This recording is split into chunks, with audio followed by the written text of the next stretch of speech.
Hello everybody, welcome back to another video. I'm hoping you guys are all having a fantastic day. So today's upload, as you can tell by the video, we'll be discussing the signs of winter possibly making its way onto the United States, in southern Canada area. Obviously, it is September, so it's usually the month of transition between summer and fall. But for many locations, fall sometimes just jumps right to winter. Now, if you're wondering, there isn't really a large storm system or a big storm in the forecast for the next really week. So there's nothing much to talk about other than that tropical storm Hurricane Sally. But again, like I said yesterday, I'd rather leave that to the professionals, as really that's a life-threatening situation. And if one of us, YouTuber if you will, hobbyists, gets that wrong or misguides information, that could have some serious consequences. So I stay out of that. I'd rather like to look at potentially some signs of winter on their way across the United States. So let's take a look at that. If you are new to this channel, hello and welcome. I do weather videos, obviously, and all sorts of things about the weather. Long range, short range, storm tracks, long range outlooks like winter, and just video discussions like today about really nothing in particular, just kind of the pattern, if you will. So if you want to subscribe, consider doing so. Obviously not just because I told you so, but because you could check out the channel, watch the video, and decide for yourself. And if you are a returning viewer, liking the video would be awesome. Let's start talking about the weather. Let's go to the North American continental view. The whole continent of North America, and you can see that includes Alaska, part of the US really, Canada and Mexico. And now let's talk about this. So notice we have a lot of bluish colors, right? So that is obviously snow. There's Greenland, there's Nunavut, there's northern Quebec, and northern Quebec. So notice that the lines do briefly make their way kind of into the northern United States as of September, right? During the winter pattern time, these blue lines are across the mid central United States. But since it's not winter, it's transitioning into fall. We definitely aren't still at that phase, but there are signs that winter is coming. So notice, we look at the U.S. pattern, and we have a storm that pulls away into northern Quebec, right? And by the way, that 540 line, that one right the furthest down to the south, is typically known as the 32-degree line. So where it goes below freezing, and that would kill plants, hard frost or light frost, right? But usually this doesn't coincide with it. I mean, if I were to show you right now what the actual temperatures are, the 540 line is way down here, but I mean, you can see a lot of these areas are in upper 30s. The real cooler temperatures are up here, where that consistent frost and freezes are already occurring. And despite what you may think, while yes, it looks as if the fall may be warm, this will only hold off these cold temperatures for so long. And September is well under its way. We're on September 13th right now, and then within a month, major cities, Chicago, Des Moines, Milwaukee, Detroit, will be seeing possibly their first frosts. So notice we are looking at a very dry pattern across the United States, other than Sally right there, which is spinning away across the Gulf of Mexico. Anywhere else it's dry. Very bad news for the West, where the wildfires are crazy. Notice the storm that affected us a couple days ago is now dumping loads of snow across Greenland, and that is definitely a good thing, as they usually see snow at this time of the year. Notice we do see a few little storms, kind of little vortices, if you will, make their way pretty far into the southern Canada. They don't really affect the United States. Before they go any further south, they kind of, you can see this one drifts away to the east. Earlier in the week, it was showing that we could be looking at this storm possibly making its way to the south, combining with the hurricane moisture. But at this point, I mean, you can see there's some snow as far south as James Bay, which is a mere 1,000 miles away from the U.S. border. That's a lot, but weather-wise, not that much in terms of climatology. I mean, you could see some snow showers possibly making their way into overnight across just north of Minnesota right there. Not out of the complete norm. And as we look forward, we see a storm system continuing to trek across the Quebec. Lots of Quebec could be seeing some snow showers. Again, southern Quebec most likely not, in Ontario, where most Canadians live. But these extreme portions may be seeing some snow already. And notice how far the 540 line gets, pretty far to the south with this little blast of air. and that's going to generally cool a good portion of the eastern United States off with below average temperatures. But again, the pattern remains dry. Any moisture that tries making its way on shore is kind of blasted by this cold front, this jet stream right here. The jet stream is pretty much flowing at this given image, something along the lines of this, and that's bringing a cooler air, but it's also roaring, you know, at 200 miles per hour at times across these areas. So that's just blasting any precipitation out of the realm of possibility of affecting the United States. So a very dry pattern. Maybe a bit activity towards the north and northwest in the northern plains next week, Monday. We'll see about that.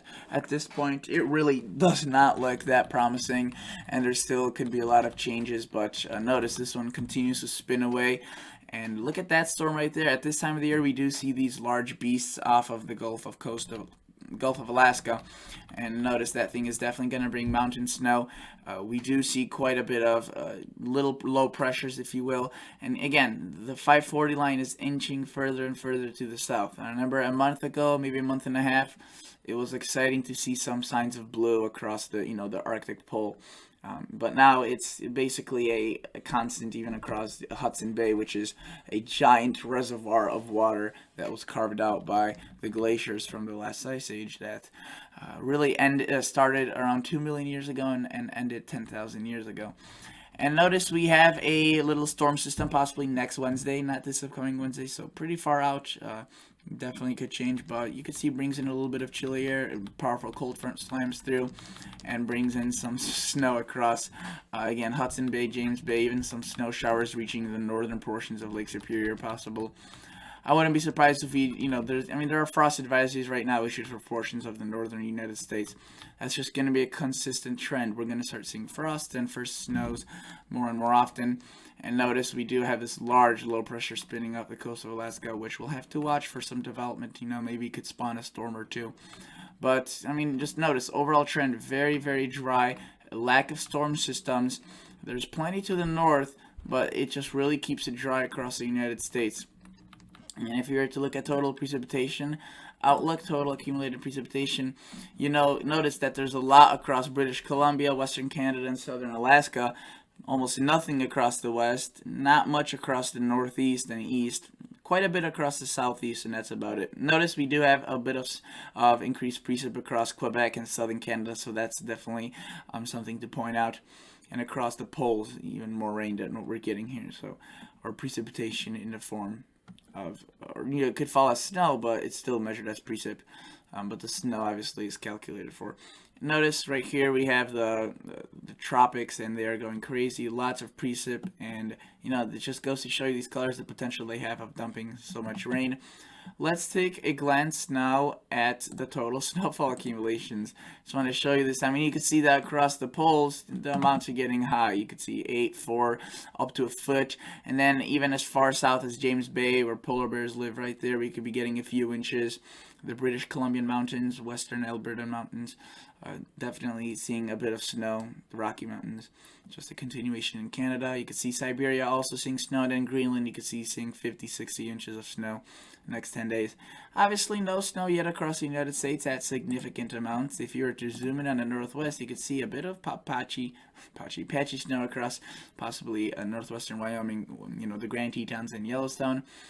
And I don't think anything was across the north central United States, but a bit, some signs of snow across southern Canada, which obviously this isn't anything significant, right? But it's just a sign that fall and winter are on their way, whether you like it or not. Even if it's going to be a warm winter, it's on its way. If it's a cold winter, it's on its way. So let's take a look at the Canadian model. And let's take a look at the regions and go to continental United States, and let's see how much precip will fall. Again, much of the same trend. Wet across the southeast, wet across the British Columbian and maybe parts of extreme northwestern United States. Anywhere else, pretty high and dry.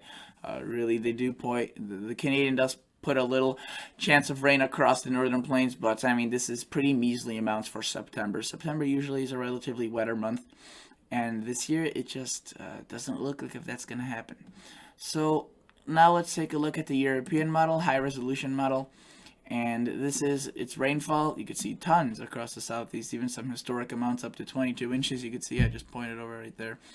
Central United States, Eastern United States, and Northeast, not much. Maybe 3 to 4 tenths of an inch. A few isolated locations may get lucky and get a bit of rain. There's some thunderstorms, but generally, I mean, you can see this is the European precip outlook for the next 10 days. Chicago, 400ths. That's pretty much not going to give you any good. Detroit, Indianapolis, Toledo, North Platte. A lot of these areas being high and dry. And that's not really typical to a La Nina pattern, you may think.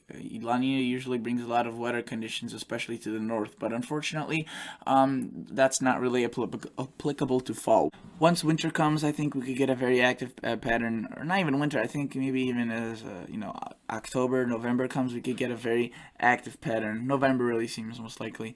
Very active pattern with lots of storms. But doesn't mean that not a single storm will be happening up until then. It's not going to be a desert. There's going to be rain just below average and drier. At this time, I mean, the next 10 days does look like if this is the desert southwest. I mean, you can see 0.00, Midwest 0.0. Not much of a difference, right? So let's take a look now at the European snowfall accumulations, as I just want to show you some of the snowfall to the north. You can see Hudson Bay seeing widespread 2 to 3 inch amounts. Obviously far away from the border, but in the mountains in Wyoming, Colorado, Idaho, some 1 to 3 inch amount possible. And the further north we go, the higher the amounts will be, obviously. So that's definitely just a sign that winter is showing up. We are seeing these larger storms to the north gathering up, especially by the Gulf of Alaska. The tropics are firing up, but that is a typical sign of early fall. That's when the peak of the hurricane season is. If we go just to the continental United States, I want to show you the 2-meter temperatures. Actually, I just want to go back to the North American view. That would be better. And let's take a look at the temperatures. You can see that it's going to be mainly dominated by warmer temperatures. At least that's what it seems. There may be a bit of cooler air at times. As you can see, this upcoming weekend, we could have a cool-off, which I talked about earlier today. But that remains short-lived according to the GFS, and it quickly gets out of here, and you can see just a lot of warm air and lack of precipitation. Again, some bouts of cooler air obviously are going to be there, but it looks as if the heat will be the more impressive aspect to this. And the 2-meter temperature shaded, I mean, you can see we could be looking at 60s, 70s, and 80s across a good portion of the United States well into late September. So bit unusual to see that warm temperatures, if you will, but that's I guess what's in forecast. Notice the poles obviously are already seeing those cold conditions, and they will continue to do so. You can see portions of Greenland, far in Greenland, and central Greenland, we could be looking at -30, -35 degrees. Again, nothing extremely unusual, a bit below average, but not anything extraordinary. So thank you guys so much for watching. I just wanted to give you a brief talk about this, and I'll catch you all guys in the next episode. See ya. Bye.